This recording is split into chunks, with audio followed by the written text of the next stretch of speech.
حضرت سلیمان علیہ السلام اور ایک چونٹی۔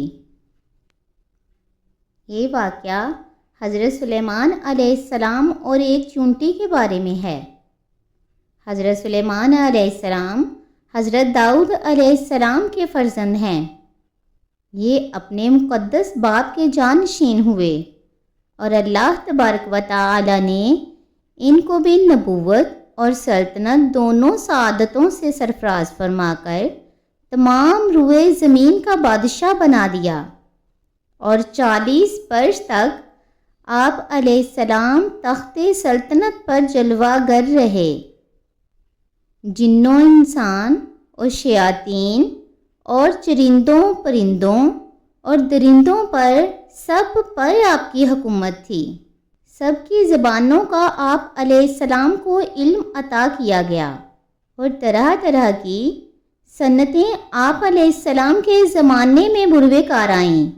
چنانچہ قرآن مجید میں ہے ترجمہ: اور حضرت سلیمان حضرت داؤد علیہ السلام کے جانشین ہوئے، اور انہوں نے کہا کہ اے لوگو، ہمیں پرندوں کی بولی سکھائی گئی ہے اور ہمیں ہر چیز میں سے عطا کیا گیا ہے۔ بے شک یہ کھلا ہوا فضل خداوندی ہے۔ سورہ نمل، رکوع نمبر 2، پارہ نمبر 19۔ اسی طرح قرآن مجید میں دوسری جگہ ارشاد ہوا ترجمہ: اور سلیمان کے بس میں ہوا کر دی، اس کی صبح کی منزل 1 مہینہ کی راہ اور شام کی منزل 1 مہینے کی راہ، اور ہم نے اس کے لیے پگھلے ہوئے تانبے کا چشمہ بہایا، اور جنوں میں سے وہ جو اس کے آگے کام کرتے اس کے رب کے حکم سے، اور جو ان میں ہمارے حکم سے پھرے ہم اسے بھڑکتی آگ کا عذاب چکھائیں گے۔ اس کے لیے بناتے جو وہ چاہتا، اونچے اونچے محل اور تصویریں اور بڑے حوضوں کے برابر لگن اور لنگردار دیگیں۔ سورہ سبا، رکوع نمبر 2، پارہ نمبر 22۔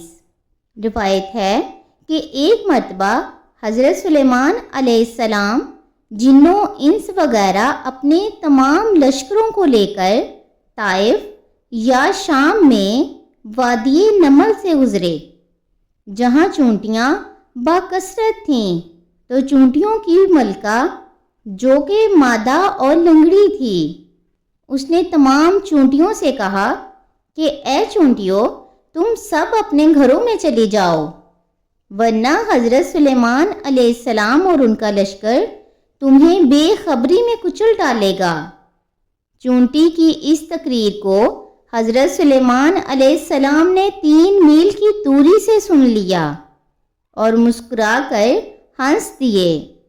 چنانچہ رب تعالیٰ نے قرآن مجید میں فرمایا ترجمہ: یہاں تک کہ جب حضرت سلیمان علیہ السلام اپنے لشکر کے ساتھ وادی نمل میں آئے تو ایک چونٹی بولی کہ اے چونٹیوں، تم اپنے گھر میں چلی جاؤ کہ تمہیں حضرت سلیمان اور ان کے لشکر بے خبری میں کچل نہ ڈالیں۔ تو حضرت سلیمان علیہ السلام اس بات سے مسکرا کر ہنس دیے۔ سورہ نمل، رکوع نمبر 2، پارہ نمبر 19۔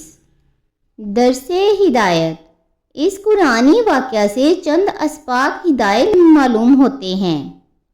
نمبر 1، چونٹی کی آواز کو 3 میل کی دوری سے سن لینا یہ حضرت سلیمان علیہ السلام کا معجزہ ہے، اور اس سے معلوم ہوا کہ حضرت انبیاء کرام کی بصارت و سماعت کو عام انسانوں کی بصارت پر قیاس نہیں کر سکتے، بلکہ حق یہ ہے کہ انبیاء کرام کا سننا اور دیکھنا اور دوسری طاقتیں عام انسانوں کی طاقتوں سے بہت بڑھ کر ہوا کرتی ہیں۔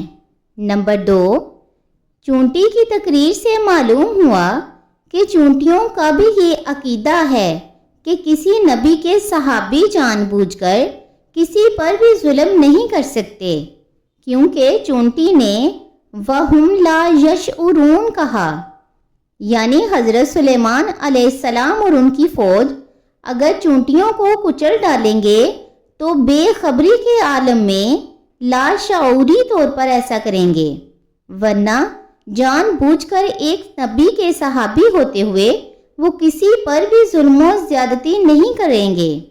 افسوس ہے کہ چونٹیاں تو یہ عقیدہ رکھتی ہیں کہ نبی کے صحابی جان بوجھ کر کسی پر ظلم نہیں کر سکتے، مگر کچھ بد عقیدہ گروہ ان چونٹیوں سے بھی رہے گزرے ہیں کہ ان ظالموں نے حضور نبی کریم علیہ السلام کے مقدس صحابہ پر بھی تہمتیں لگا دی تھی، معاذ اللہ۔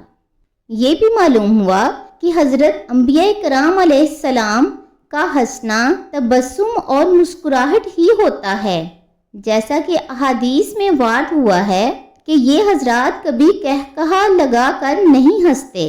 اللہ تبارک و تعالی ہمیں سچا اور صحیح عقیدہ اپنانے کی توفیق عطا فرمائے، آمین۔